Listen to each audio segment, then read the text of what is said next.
Good morning class. तो आज हमारा केमिस्ट्री इन एवरीडे लाइफ जो है इसका हम सेकंड लेक्चर रिकॉर्ड करने जा रहे हैं। लास्ट क्लास में आपको मैंने बताया था एसिड बेस कंसेप्ट के बारे में। एसिड बेस कंसेप्ट हमने डिस्कस किया था और एसिड बेस कंसेप्ट में सबसे पहला जो कंसेप्ट था जो था हमारा आर्रेनियस कंसेप्ट, उसके बारे में मैं आपको बता चुका था। आर्रेनियस कंसेप्ट हमने डिस्कस किया था। आर्रेनियस कंसेप्ट में हमने देखा था कि हम जो भी हमारा कंपाउंड है उसका एक्वस सॉल्यूशन बनाएंगे और उस एक्वस सॉल्यूशन में बनने वाले H+ या OH- आयन की नंबर के बेसिस पे OH- आयन बन रहे हैं, इस बेसिस पे हम बताएंगे कि हमारा कोई भी कंपाउंड एसिड है या बेस। ठीक है, तो आर्रेनियस कंसेप्ट मैंने आपको कराया था और उसके बाद हमने strong and weak acid base के बारे में हमने बात की। Strong and weak acid base concept मैंने डिस्कस किया था। मैंने आपको बताया था कि डिसोसिएशन फैक्टर के बेसिस पे कि कोई भी कंपाउंड जो है वो वाटर में कितने % डिसोशिएट हो रहा है, 100% डिसोशिएट हो रहा है या नहीं हो रहा है, उसके बेसिस पे हम उसको स्ट्रॉन्ग और वीक में कैटेगराइज करेंगे, उसे स्ट्रॉन्ग एसिड या वीक एसिड। इसी तरह स्ट्रॉन्ग बेस या वीक बेस में हम उसको क्या करेंगे, कैटेगराइज करेंगे। ठीक है, लास्ट में जाते जाते मैंने आपसे कहा था कि नेक्स्ट क्लास में हम कौन कौन से एसिड स्ट्रॉन्ग एसिड हैं और कौन कौन से एसिड वीक एसिड हैं, इसी तरह से कौन कौन से बेस हैं जो कि स्ट्रॉन्ग हैं और कौन कौन से बेस हैं जो कि वीक हैं, इनके बारे में हम बात करेंगे। तो देखिए यहां हमारे पास इस तरह से आप देख सकते हैं एक चार्ट है और इसमें हमने सारे के सारे स्ट्रॉन्ग और वीक एसिड बेसिस को लिख रखा है। ठीक है, तो आइए देखते हैं कौन कौन से स्ट्रॉन्ग होते हैं। सबसे पहले हम बात करेंगे स्ट्रॉन्ग एसिड की। स्ट्रॉन्ग एसिड में सबसे पहले आता है हमारे पास HCl। ठीक है, इसे हम कहते हैं हाइड्रोक्लोरिक एसिड। इसे क्या कहा जाता है, इसे हम कहेंगे हाइड्रोक्लोरिक एसिड। ठीक है, नेक्स्ट है हमारे पास स्ट्रॉन्ग एसिड में HNO3। इसे हम कहते हैं नाइट्रिक एसिड। इसे कहा जाता है नाइट्रिक एसिड। ठीक है, तीसरा है हमारे पास H2SO4। थर्ड कौन सा है, H2SO4। इसे हम कहते हैं सल्फ्यूरिक एसिड। और लास्ट में हमारे पास आता है HBr। इसे हम बोलते हैं हाइड्रो ब्रोमाइड या हाइड्रोब्रोमिक एसिड। इस तरह से हमारे चारों के चारों ये स्ट्रॉन्ग एसिड हैं, यानी इनका 100% डिसोसिएशन होगा और ये अपने सारे के सारे H+ आयन जो हैं ये डोनेट करेंगे किसी भी एक्वस सॉल्यूशन के अंदर। ठीक है, अब हम बात करेंगे वीक एसिड की कि कौन कौन से एसिड हैं जो कि वीक होते हैं, यानी जिनका डिसोसिएशन 100% नहीं होता। तो सबसे पहले आता है हमारे पास CH3COOH, जिसे हम कहते हैं एसिटिक एसिड। इसे हम कहेंगे एसिटिक एसिड। ठीक है, इसके बाद आता है हमारे पास HCOOH, जिसे कहा जाता है फॉर्मिक एसिड। क्या नाम दिया इसे, फॉर्मिक एसिड। थर्ड आता है हमारे पास HF। ध्यान रखिएगा HF भी जो है ये भी एक वीक एसिड होता है। कई बार कंपटीशन में क्वेश्चन आता है और हम गलत कर देते हैं, इसको हम स्ट्रॉन्ग एसिड बोलते हैं। नहीं, ये कैसा है, ये एक वीक एसिड है। ठीक है, इसका नाम क्या होगा, इसका नाम होगा हाइड्रो फ्लोराइड। ठीक है, या इसे हम कहेंगे हाइड्रोफ्लोरिक एसिड।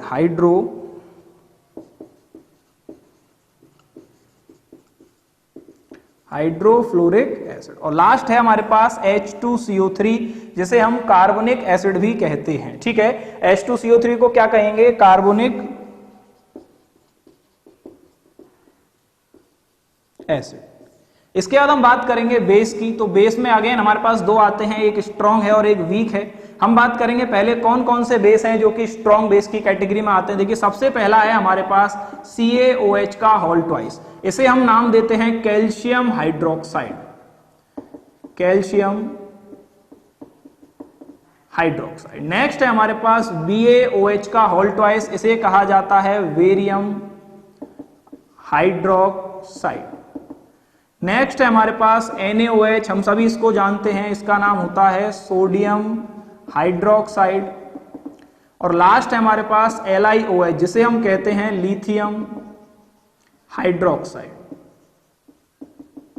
ठीक है, तो ये चारों जो हैं ये हमारे आते हैं स्ट्रॉन्ग बेस की कैटेगरी में। अब लास्ट बचता है हमारे पास वीक बेस। तो हम देखते हैं वीक बेस की कैटेगरी में कौन कौन आते हैं। देखिए सबसे पहला जो है हमारे पास वो है NH3। इसे कहा जाता है अमोनिया। ठीक है, क्या कहेंगे इसे, अमोनिया। ये क्या है, ये एक वीक बेस होता है। नेक्स्ट हम बात करेंगे CH3NH2 की, इसे हम कहते हैं मैथिल एमीन, इसे हम कहेंगे मैथिल एमीन। ये भी हमारा क्या है, एक वीक बेस होता है। नेक्स्ट आता है NaHCO3, ठीक है। नेक्स्ट है हमारे पास तीसरा जो है NaHCO3, जिसे हम कहते हैं सोडियम बाइकार्बोनेट, ठीक है। और लास्ट है हमारे पास MgOH का होल ट्वाइस, जिसे कहा जाता है मैग्नीशियम हाइड्रोक्साइड। तो इस तरह से हमने चारों के चारों strong acid, weak acid, strong base और वीक बेस जो है इनको हमने पढ़ लिया है। इसको आप यहां से स्क्रीनशॉट लेके नोट कर सकते हैं, ये आपको याद होनी चाहिए, ठीक है। तो इस तरह से हमारा आर्हेनियस एसिड बेस कंसेप्ट जो है एसिड बेस का वो कंप्लीट होता है। अब हम नेक्स्ट कंसेप्ट की बात करेंगे एसिड बेस से रिलेटेड, जिसका नाम है ब्रोंस्टेड-लॉरी कंसेप्ट।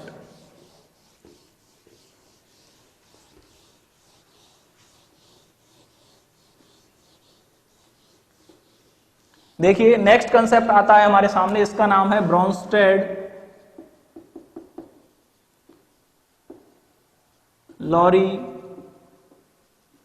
कंसेप्ट, ठीक है।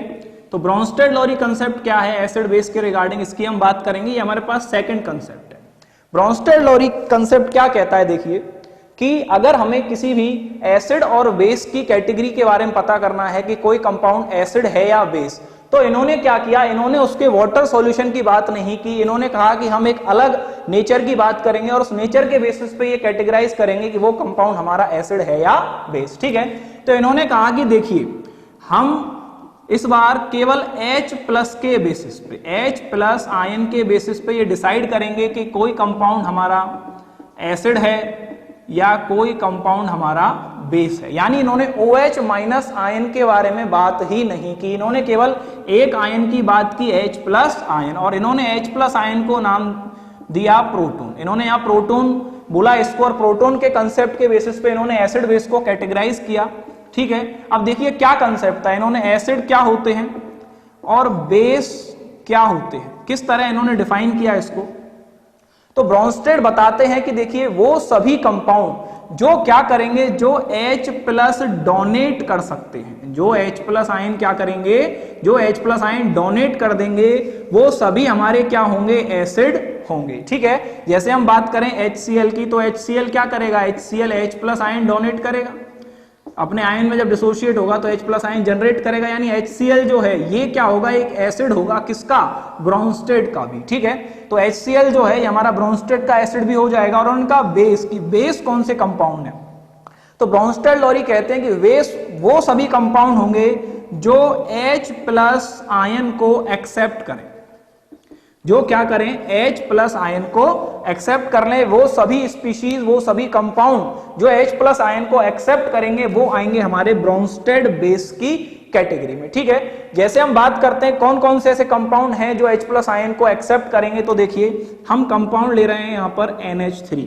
NH3 जो है ये H प्लस आयन को क्या करता है, एब्जॉर्ब करता है, एक्सेप्ट करता है, और यहां से NH4 प्लस आयन का फॉर्मेशन करता है। तो NH3 ने क्या किया, H प्लस को एक्सेप्ट कर लिया, और एक्सेप्ट कर लिया इसलिए हमारा NH3 जो है ये हमारा एक बेस यहां से हो जाएगा, ठीक है। तो इस तरह हम देख सकते हैं ब्रोंस्टेड-लॉरी ने क्या कहा, ब्रोंस्टेड-लॉरी ने कहा कि हम केवल H प्लस आयन के बेसिस पे ये डिफाइन करेंगे कि कौन से कंपाउंड हमारे एसिड होंगे और कौन से कंपाउंड हमारे बेस होंगे। उन्होंने इस H प्लस को यहां पर हम प्रोटॉन भी बोल देते हैं, ठीक है। इन्होंने कहा कि देखिए एसिड वो सभी कंपाउंड होंगे या वो सभी स्पीशीज होंगी जो H प्लस आयन डोनेट करेंगी, यानी H प्लस आयन देंगी, और बेस वो सारी स्पीशीज या वो सभी कंपाउंड होंगे जो इस H प्लस आयन को क्या करेंगे, एक्सेप्ट करेंगे, ठीक है। इस बेसिस पे इन्होंने क्या किया, एसिड और बेस को डिफाइन किया, ठीक है। अब हम कुछ एग्जांपल लेके समझते हैं इसको।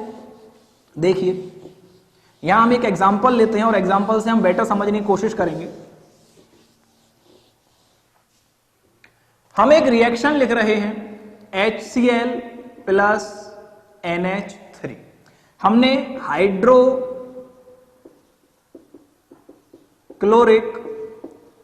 एसिड की रिएक्शन कराई है अमोनिया के साथ। देखते हैं प्रोडक्ट में क्या बनेगा। तो यहां पे जब हम HCl की हाइड्रोक्लोरिक एसिड की रिएक्शन अमोनिया के साथ कराते हैं तो होता क्या है कि ये HCl जो है ये डेफिनेटली अपने आयंस में टूटेगा, यानी H प्लस और Cl माइनस का जनरेशन करेगा। क्यों? क्योंकि ये क्या है, हम सभी जानते हैं ये एक स्ट्रॉन्ग एसिड है according to Arrhenius. According to Arrhenius ये क्या है, ये एक स्ट्रॉन्ग एसिड है। लेकिन हम केवल यहां पर इसकी कैरेक्टरिस्टिक की बात करेंगे, डिसोसिएशन की बात करेंगे, हम स्ट्रॉन्ग एसिड की बात नहीं करेंगे। तो यहां क्या होगा, डिसोसिएशन होगा 100%, यानी ये अपने आयंस में इस तरह डिसोसिएट होगा। और NH3 जो है, NH3 में नाइट्रोजन के ऊपर हमें एक लोन पेयर देखने को मिलता है।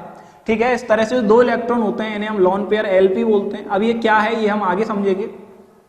जब ये रिएक्शन कराई जाती है तो यहां से क्या होता है कि ये NH3 इस HCl के डिसोसिएशन से बने H प्लस आयन को एक्सेप्ट करके NH4 प्लस आयन का फॉर्मेशन करता है, और उसके बाद क्या करेगा, साथ में ये Cl माइनस आयन का भी क्या करेगा, फॉर्मेशन करेगा।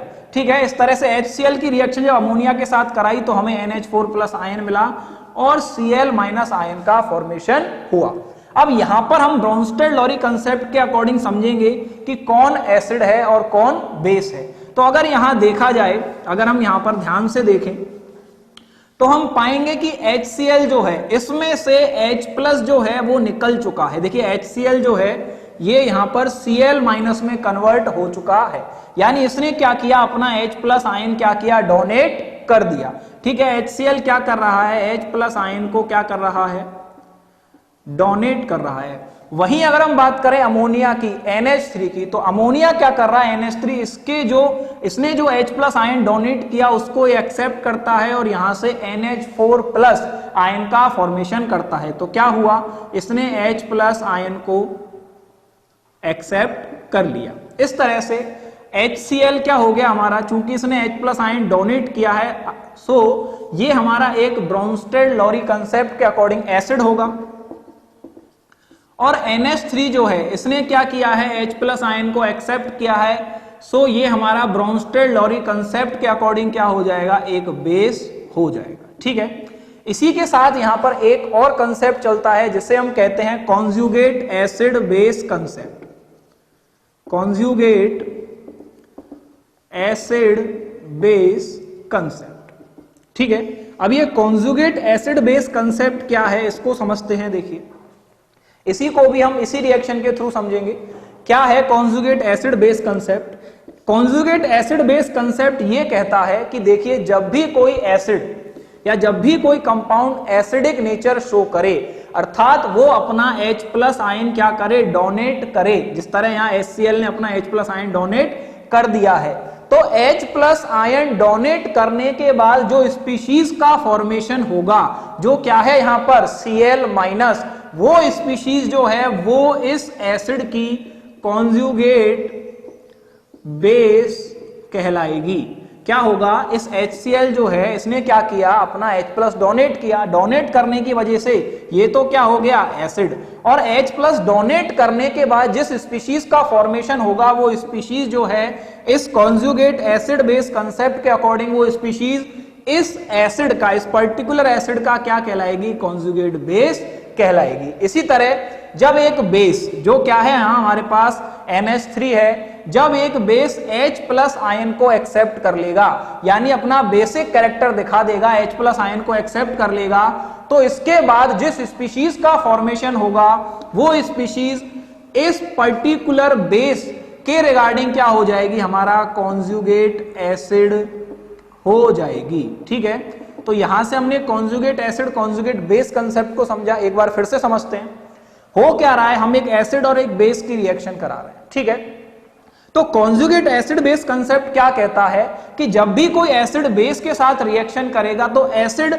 अपना एसिडिक कैरेक्टर शो करेगा, अर्थात वो H प्लस आयन डोनेट करेगा, और H प्लस आयन डोनेट करने के बाद जिस स्पीशीज का वो फॉर्मेशन करेगा, यानी अब जो स्पीशीज बच गई वो स्पीशीज इस एसिड के रेस्पेक्ट में क्या हो जाएगी, इस एसिड का कॉन्जुगेट बेस हो जाएगी। इसे हम कॉन्जुगेट बेस या कॉन्जुगेट बेस पेयर भी बोल देंगे, एसिड बेस कॉन्जुगेट पेयर। ठीक है, इसी तरह हमारा जो बेस है, जब कोई बेस ऐसे बेसिक कैरेक्टर शो कर देगा, यानी H प्लस आयन को एक्सेप्ट कर लेगा, तो इस H प्लस आयन को एक्सेप्ट करने के बाद जिस स्पीशीज का फॉर्मेशन होगा, जो हमारे पास NH4 प्लस है, वो हमारा क्या होगा, वो हमारा एक कॉन्जुगेट एसिड होगा।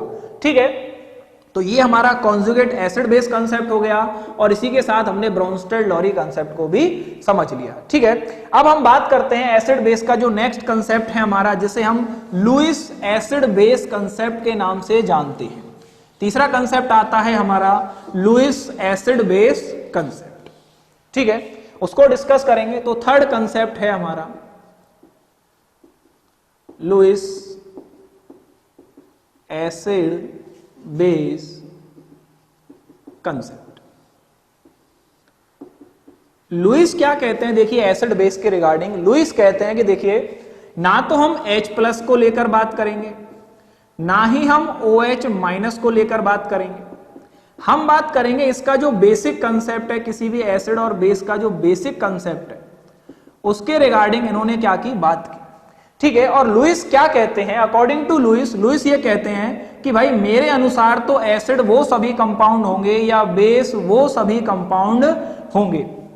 एसिड कौन से कंपाउंड होंगे, लुईस ने क्या कहा, एसिड वो सभी कंपाउंड होंगे जो कि एक लॉन पेयर एक्सेप्ट करें, विच एक्सेप्ट और विच कैन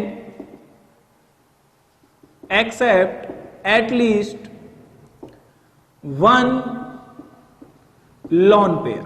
ठीक है, क्या, which can accept at least one lone pair, ऐसी जितनी भी स्पीशीज होंगी वो सभी क्या होंगी, अकॉर्डिंग टू लुईस एसिड की कैटेगरी में आएंगी। अब सवाल ये आता है कि सर लॉन पेयर होता क्या है, तो अभी मैं इसको समझाऊंगा, थोड़ा इंतजार कीजिए। इसके बाद आता है हमारा बेस। तो लुईस ने क्या कहा कि भाई बेस अकॉर्डिंग टू मी कौन से कंपाउंड होंगे, ऐसे कंपाउंड होंगे which can donate at least one pair of electron, यानी ऐसी सभी स्पीशीज जो इलेक्ट्रॉन का एक पेयर डोनेट कर सकें, क्या, कम से कम वन पेयर ऑफ इलेक्ट्रॉन क्या कर सकें, डोनेट कर सकें, वो सभी क्या होंगे, अकॉर्डिंग टू लुईस बेस होंगे। ठीक है, अब सवाल ये आता है कि लॉन पेयर होता क्या है या इलेक्ट्रॉन पेयर होता क्या है। देखिए, हम बात करेंगे इलेक्ट्रॉन पेयर की। इलेक्ट्रॉन पेयर को समझने से पहले एक और छोटा सा कंसेप्ट हम डिस्कस कर लेते हैं। वो क्या है, देखिए यहां पर लुईस क्या कहते हैं कि जो लॉन पेयर को एक्सेप्ट करेंगे, जो भी स्पीशीज लॉन पेयर को एक्सेप्ट करेगी वो एसिड होगी, और साथ में जो एक्सेप्ट करेगी उसे हम एक्सेप्टर कहेंगे। ठीक है, उसे हम क्या कहेंगे, एक्सेप्टर कहेंगे, यानी वो लॉन पेयर को क्या कर रही है, एक्सेप्ट कर रही है। ठीक है, इसी तरह से जो लॉन पेयर को डोनेट करेगी उसे हम क्या कहेंगे, उसे हम कहेंगे जो लॉन पेयर डोनेट करेगी उस स्पीशीज को हम कहेंगे यहां पर डोनेटिंग स्पीशीज। ठीक है, डोनेटिंग स्पीशीज नाम देंगे। अब हम समझते हैं इलेक्ट्रॉन पेयर होता क्या है। इसको समझने के लिए मैं दो कंपाउंड लेता हूं आपके सामने, एक है BH3 और एक कंपाउंड है NH3। BH3 और NH3, जब हम इन दोनों कंपाउंड की स्ट्रक्चर को देखेंगे तो हम पाएंगे कि BH3 की स्ट्रक्चर कुछ इस तरह की हमें दिखाई देगी, और अगर NH3 की स्ट्रक्चर की बात करें तो NH3 की स्ट्रक्चर हमें इस तरह दिखाई देगी, और यहां पर हमें नाइट्रोजन के ऊपर इस तरह से दो फ्री इलेक्ट्रॉन देखने को मिलेंगे, या हम कहें कि नाइट्रोजन के पास 2 अनशेयर्ड इलेक्ट्रॉन्स प्रेजेंट होंगे। ठीक है, कितने, 2 अनशेयर्ड इलेक्ट्रॉन्स, यानी ऐसे इलेक्ट्रॉन जिन्हें नाइट्रोजन ने अभी तक किसी के साथ साझा नहीं किया है, किसी के साथ शेयर नहीं किया है, तो ऐसे इलेक्ट्रॉनों को ही हम नाम देते हैं यहां पर लॉन पेयर। ठीक है, अब नाइट्रोजन के पास लॉन पेयर है, यानी ये क्या कर सकती है, इस लॉन पेयर को डोनेट कर सकती है। इसे क्या करेगी, ये इजीली डोनेट कर देगी, और जब ये इस लॉन पेयर को डोनेट करेगी तो डोनेट करने पर हम इसे क्या नाम देंगे, हम इसे नाम देंगे लुईस बेस। इसी तरह से जब कोई स्पीशीज इस लॉन पेयर को एक्सेप्ट करेगी तो उसे हम नाम देंगे क्या, लुईस एसिड। ठीक है, अब हम लुईस एसिड बेस का एक एक एग्जांपल समझते हैं ताकि हम अच्छे से समझें कि लुईस एसिड क्या होता है और लुईस बेस क्या होता है। देखिए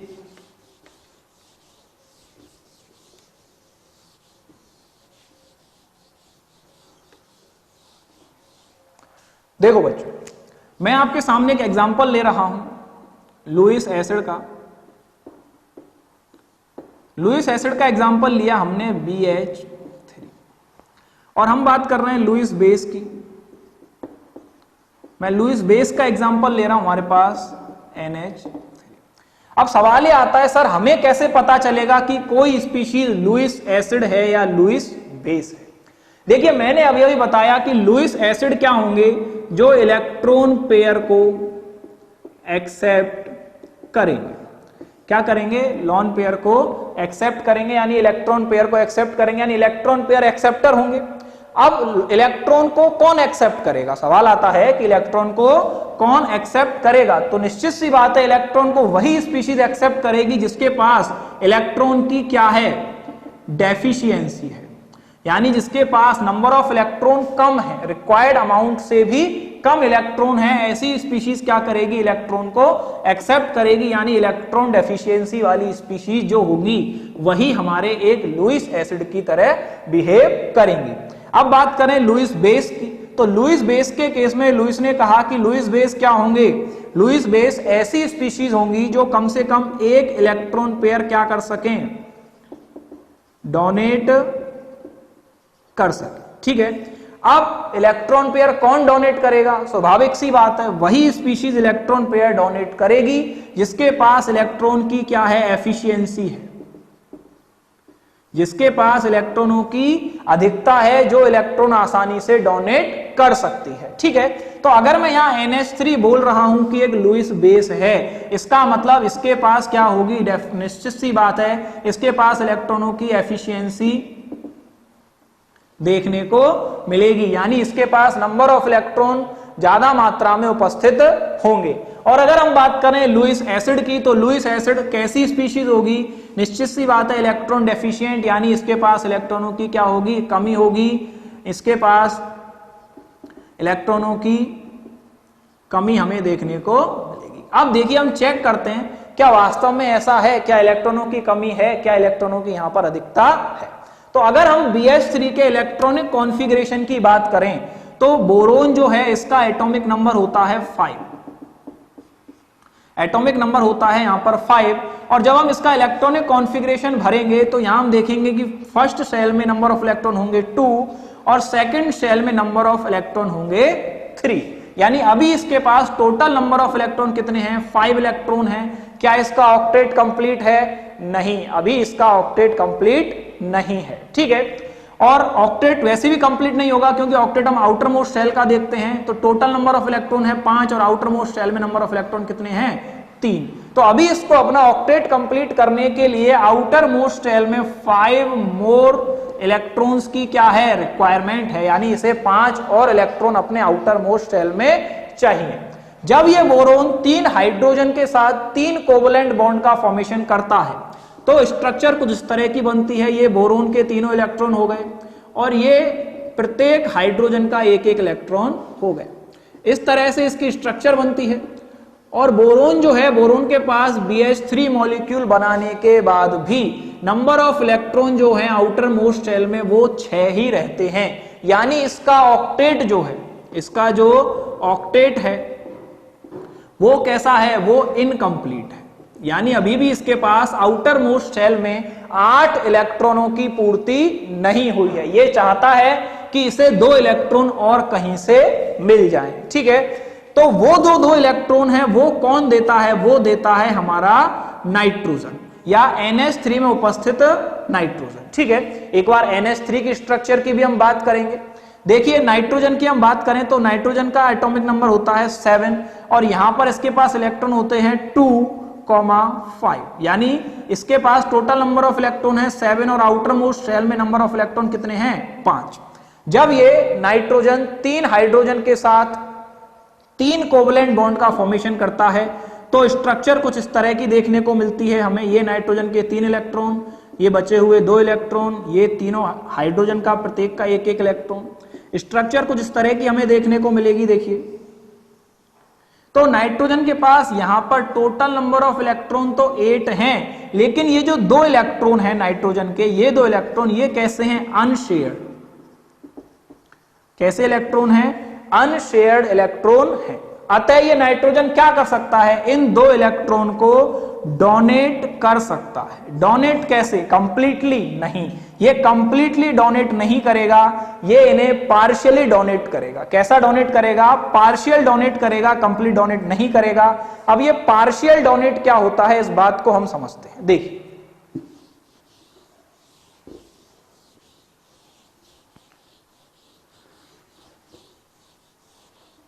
बात करते हैं BH3 और NH3 की। तो ये हमारा BH3 है और ये हमारा NH3। नाइट्रोजन जो है ये क्या करता है? ये अपने इन 2 अनशेयर्ड इलेक्ट्रॉन्स को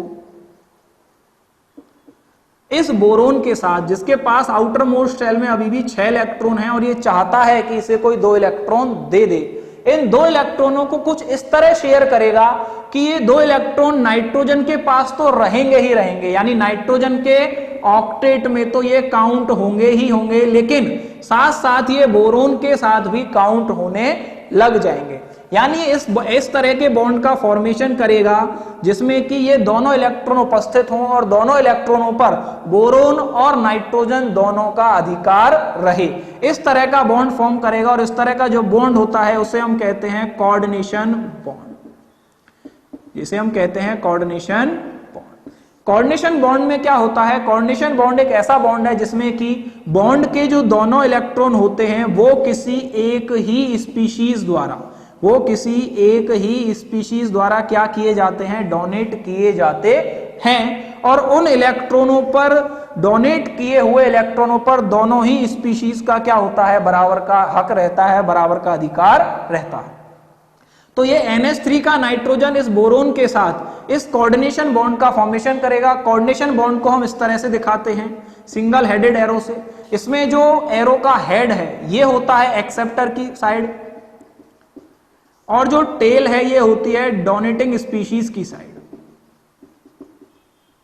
तो जैसा कि हम यहां देख सकते हैं कि NH3 और BH3 के बीच में NH3 जो है ये हमारी क्या है? ये हमारी डोनेटिंग स्पीशीज है, और BH3 जो है ये हमारा एक्सेप्टर है।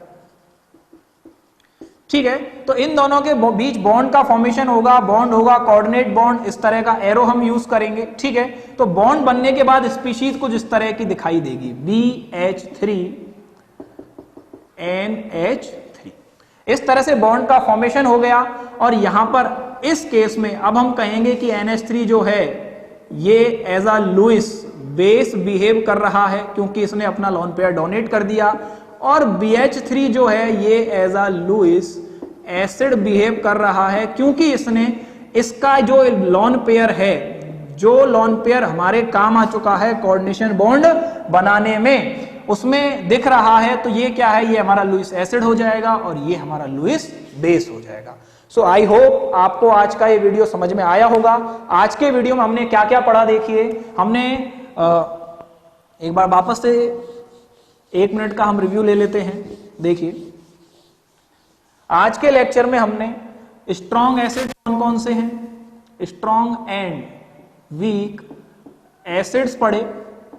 हमने स्ट्रॉन्ग एंड वीक बेस के बारे में पढ़ा। उसके बाद हमने ब्राउनस्टेड लॉरी कंसेप्ट जो है, जो कि हमारा प्रोटॉन पर डिपेंड करता है, प्रोटॉन बेस कंसेप्ट है, उसके बारे में हमने बात की। और उसके बाद हमने इसमें एक छोटा कंसेप्ट पढ़ा हमने जिसका नाम है कॉन्जुगेट एसिड बेस कंसेप्ट, ये डिस्कस किया। इसके बाद हमने बात की नेक्स्ट जो हमारा थर्ड कंसेप्ट है लुईस एसिड बेस कंसेप्ट के बारे में। इसके बाद हमने लॉन पेयर की बात की, लॉन पेयर क्या होता है। इसमें हमने देखा कि डोनेटिंग स्पीशीज क्या होती है, और एक्सेप्टर क्या होता, इसके बाद हमने एग्जाम्पल लिया। ठीक है, तो इस तरह से हमने आज का हमारा एसिड बेस कंसेप्ट का सेशन कंप्लीट किया है। इसके कुछ इंपॉर्टेंट पॉइंट्स हैं जो हम नेक्स्ट क्लास में डिस्कस करेंगे। कुछ लोगों को ये सवाल अभी भी आ रहा होगा दिमाग में कि सर एसिड बेस को लेके 3 अलग अलग साइंटिस्ट ने अलग अलग थ्योरीज क्यों दी, तो वो भी हम नेक्स्ट क्लास में डिस्कस करेंगे। आज की क्लास के लिए इतना ही। आई होप आपको वीडियो अच्छे से पसंद आई होगी। अगर आपको वीडियो पसंद आई है तो वीडियो को लाइक करें, अपने दोस्तों के साथ शेयर करें, चैनल को सब्सक्राइब करें। Thank you.